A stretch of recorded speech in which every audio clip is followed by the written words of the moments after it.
বন্ধুরা, ইনি হলো আমাদের উত্তম দা। এনার ওয়াইফের দুটো কিডনি ফেল।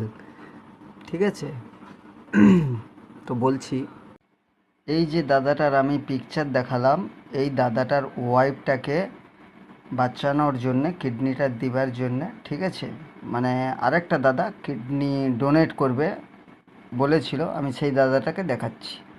এটা হলো আমার দাদা। এই দাদাটা উত্তম দার ওয়াইফকে কিডনি ডোনেট করবে বলেছিল। আর এই এই দাদাটার তো প্রচুর পয়সা, পুরো টাকা খরচা করে আমার এই বৌদিটার ঠিক আছে বেমারটা পুরো সুস্থ করে দেবে বলেছিল। আচ্ছা, আমাদের এই সুলতান ভাইজানের ফটোটা দেখালাম, সঞ্জীব হালদার। উনি বলেছেন উত্তম দার ওয়াইফের পুরো খরচাটা উনি দিবেন, কিডনিও ডোনেট করবেন। ঠিক আছে, তাই জন্য আমি বললাম, বন্ধুরা সবাই সুলতান ভাইজানের পাশে থেকো।